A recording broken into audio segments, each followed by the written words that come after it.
Sustainable engineering second മോഡ്യൂളിൽ environmental പൊല്യൂഷനാണ് നമ്മൾ discuss ചെയ്തുകൊണ്ടിരിക്കുന്നത്.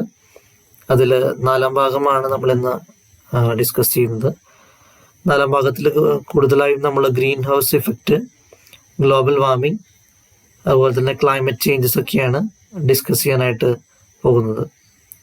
ഗ്രീൻ ഹൗസ് ഇഫക്റ്റ് എന്ന് പറയുമ്പോൾ സൂര്യതാപത്തിന് പുറമെ നമ്മുടെ ഫോസിൽ ഫ്യൂവൽ ബേണിംഗ് വഴി വരുന്ന ഹീറ്റ്, അല്ലെങ്കിൽ അങ്ങനെയുള്ള നമ്മൾ മനുഷ്യൻ ജനറേറ്റ് ചെയ്യുന്ന ഹീറ്റ് മൂലം ഉണ്ടാകുന്ന താപത്തിൻ്റെ വർധനവ്, അത് അന്തരീക്ഷത്തിലേക്ക് വരികയും അത് എൻവയോൺമെൻറ്റൽ സസ്റ്റൈനബിലിറ്റീനെ ബാധിക്കുകയും ചെയ്യുമ്പോഴാണ് അതൊരു ഗ്രീൻ ഹൗസ് ഇഫക്റ്റ് എന്ന രീതിയിലേക്ക് മാറുന്നത്. നമ്മളതിനെ പുതിയൊരു പദത്തിലേക്ക് കൊണ്ടുവന്നിട്ടുള്ളതാണ് ഈ ഗ്രീൻ ഹൗസ് ഇഫക്റ്റ് എന്ന് പറയുന്നത്. സോ ഇൻ ഡെഫിനിഷൻ ആയിട്ടൊക്കെ നമുക്ക് പറയാൻ പറ്റുകയാണെങ്കിൽ process by which radiation from a planet atmosphere warms that planet surface to a temperature critically to support life. നമുക്ക് ഇങ്ങനെ പറഞ്ഞ് അത് അവസാനിപ്പിക്കാനായിട്ട് പറ്റും. So this radiation from the planet എന്ന് പറയുമ്പോൾ that is because of the burning of fossil fuels and clear cutting of forest have accelerated the green house effect and causes global warming. So global warming is the combined result of anthropogenic emissions of greenhouse gases and changes in solar irradiance, while climate change refers to changes caused by global warming in weather. Or in simple terms, it is the overall warming trend of Earth atmosphere when atmosphere becomes saturated with excess greenhouse gases എന്ന് വേണമെങ്കിലും നമുക്ക് define ചെയ്യാം. Global വാർമിങ്ങിൻ്റെ പ്രധാന കോസസിലേക്ക് കിടക്കുകയാണെങ്കിൽ നമുക്ക് പ്രധാനമായിട്ട് 2 ഭാഗങ്ങളായിട്ട് തിരിക്കാം. ഒന്ന് ആന്ത്രോപോജനിക്കും, രണ്ടാമത് നാച്ചുറലും. ആന്ത്രോപോജനിക് എന്ന് പറഞ്ഞാൽ മനുഷ്യനിർമ്മിതിയാണ്. That means by burning fossil fuels അല്ലെങ്കിൽ ഡീഫോറസ്ട്രേഷൻ. ഇതൊക്കെ അതിൻ്റെ ആന്ത്രോപോജനിക് വിഭാഗത്തിൽ നമുക്ക് പെടുത്താം. അതുപോലെ തന്നെ പോപ്പുലേഷൻ എക്സ്പ്ലോയിറ്റേഷൻ, ഇതൊക്കെ നമ്മുടെ ഈ കാറ്റഗറിയിൽ പെടുത്താം. ഇപ്പോൾ ഡീഫോറസ്റ്റേഷൻ പറയുകയാണെങ്കിൽ നമുക്ക് 20 മുതൽ 25% എവരി ഇയർ നമ്മൾ ഡിഫോറസ്റ്റേഷൻ ചെയ്തുകൊണ്ടിരിക്കുകയാണ്. അപ്പോൾ അതായത് കാട് കത്തിച്ച് കളയാണ്. അങ്ങനെ വരുമ്പോൾ വരുന്ന കാർബൺ ഡൈ ഓക്സൈഡ് എമിഷൻ എന്ന് പറയുന്നത് ഒരു ഹ്യൂജ് എമൗണ്ട് ആണ്. അതാണ് 20% ഈ ഗ്ലോബൽ വാർമിങ്ങിനുള്ള കാരണം ആയി മാറുന്നത്. ഇഫക്ട്സ് ഓഫ് ഗ്ലോബൽ വാർമിങ്ങിലേക്ക് കിടക്കുകയാണെങ്കിൽ increase in global surface temperature, melting of glaciers, rise in sea level, loss of biodiversity, spread of vector-borne diseases, occurrence of extreme weather phenomena, acidification of oceans, large-scale occurrence of forest fires, substantial reduction in crop yield. Also, contamination of groundwater in coastal areas induces changes in the existing ecosystems. ഇതാണ് effects of global warming ആയിട്ട് നമുക്ക് പറയാൻ പറ്റുക. നമുക്കതിൻ്റെ controlling measures പറയുകയാണെങ്കിൽ reduce, reuse, recycle concept, അതുപോലെ തന്നെ drive less and drive safe അല്ലെങ്കിൽ drive smart, encourage others to conserve energy, അതുപോലെ തന്നെ enhance energy efficiency by using CFL or LED lamps, promote renewable energy usage, remove subsidies for fossil fuels, recover methane emissions through waste management, promote afforestation and reforestation, reduce energy consumption by using energy efficient home appliances. Also, enhance energy efficiency during generation, transmission and distribution. Also, consume locally grown fruits and vegetables and not imported ones. These are the controlling measures to control or to reduce global warming. Let's move to climate change. Earth's climate is dynamic and always changing through a natural cycle, and these changes are being studied by scientists all over the world. Coming to the causes of climate change, there are 2 major causes. First one is natural and second one is anthropogenic. Some of the important natural causes of climate changes includes continental drift, variation in solar output, volcanoes, earth tilt, ocean currents. Continental drift എന്നൊക്കെ പറയുന്നത് നമ്മുടെ physical ഫീച്ചേഴ്സിലുള്ള മാറ്റങ്ങളാണ്. ഇപ്പോൾ ഒരു സ്ഥലത്ത് വെള്ളം ഇരുന്ന സ്ഥലത്ത് കുറച്ച് കഴിയുമ്പോൾ ചിലപ്പോൾ വെള്ളം ഉണ്ടാവില്ല, അവിടെ ഭൂമിയായി മാറിയിട്ടുണ്ടാവും. അല്ലെങ്കിൽ മറ്റൊരു സ്ഥലത്ത് റിവർ ഉണ്ടായിരുന്നിടത്ത് ചിലപ്പോൾ ഇതൊരു മൗണ്ടനായി മാറിയിട്ടുണ്ടാവും. ഇങ്ങനെ വരുന്ന ഡ്രിഫ്റ്റുകളാണ് പ്രധാനമായിട്ട് ഉദ്ദേശിക്കുന്നത്.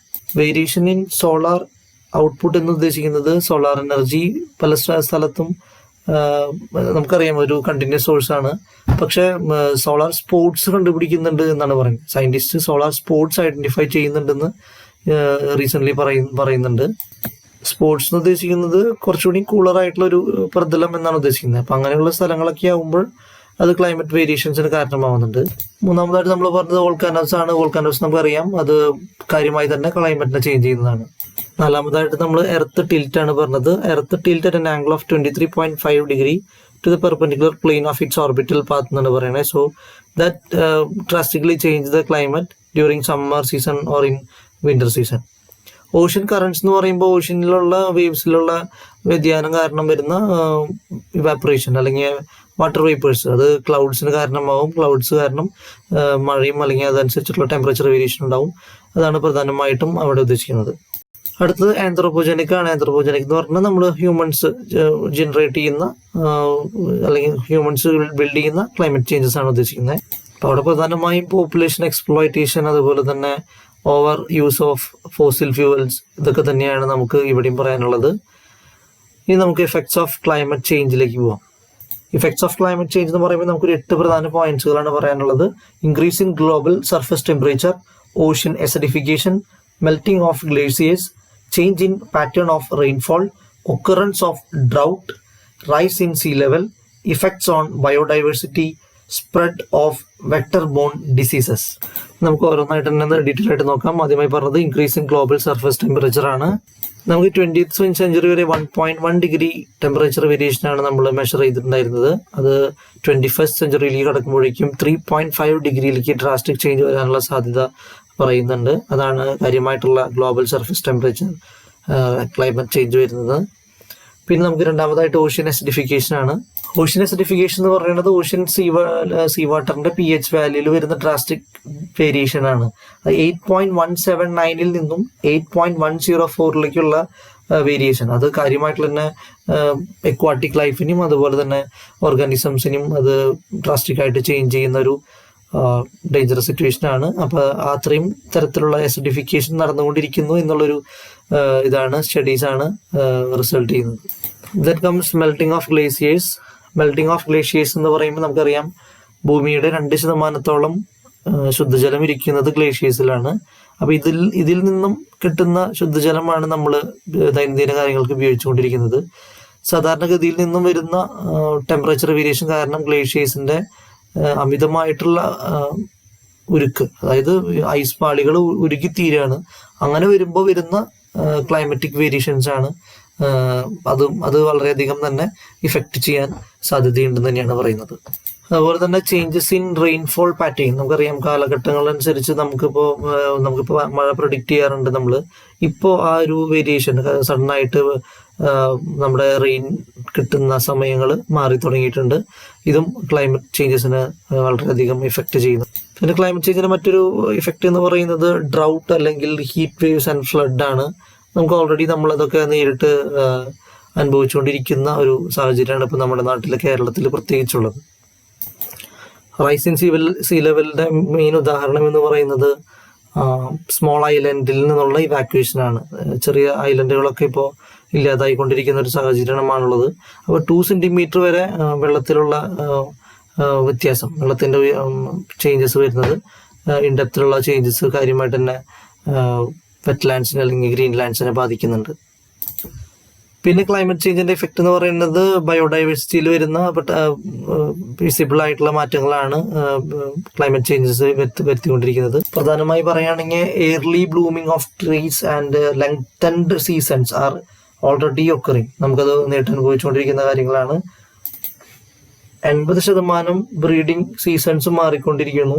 അതുപോലെ തന്നെ മൈഗ്രേഷൻ, ബേർഡ്സിന്റെ മൈഗ്രേഷൻ മാറിക്കൊണ്ടിരിക്കുന്നു. Plant distribution shift due to climate changes. ഇതൊക്കെ ബയോഡൈവേഴ്സിറ്റിയിൽ വന്ന കാര്യമായിട്ടുള്ള വ്യത്യാസങ്ങൾ തന്നെയാണ്. And finally spread of vector borne diseases. നമ്മൾ ഓൾറെഡി ഇപ്പോൾ ഈ ഒരു പാൻഡമിക് സിറ്റുവേഷനിലാണ്. അപ്പോൾ അതിനെക്കുറിച്ച് ഞാൻ കൂടുതലായിട്ട് പറയേണ്ട ആവശ്യമില്ല എന്ന് തന്നെ കരുതുന്നു. ക്ലൈമറ്റ് ചേഞ്ചസിൻ്റെ വലിയൊരു റിസൾട്ട് തന്നെയാണ് COVID-19 അങ്ങനെയുള്ള വൈറസുകളുടെയുള്ള കടന്നുവരവ് എന്ന് പറയുമ്പോൾ മ്യൂട്ടേഷനും ആ ചേഞ്ചസും അങ്ങനെയാണ് ഉദ്ദേശിക്കുന്നത്. ആദ്യം ഉള്ള ഒരു വൈറസിന് മ്യൂട്ടേഷൻ സംഭവിക്കുന്നു because of this climate changes and associated pollution. Thank you for watching this video. നിങ്ങൾക്ക് കൂടുതൽ മനസ്സിലായി എന്ന് തന്നെ കരുതുന്നു. നമ്മൾ ഡിസ്കസ് ചെയ്ത് പ്രധാനമായും ഗ്രീൻ ഹൗസ് ഇഫക്റ്റ്, അതുപോലെ തന്നെ ഗ്ലോബൽ വാർമിംഗ് ആൻഡ് ക്ലൈമറ്റ് ചേഞ്ചസിനെ കുറിച്ചാണ്. Thank you.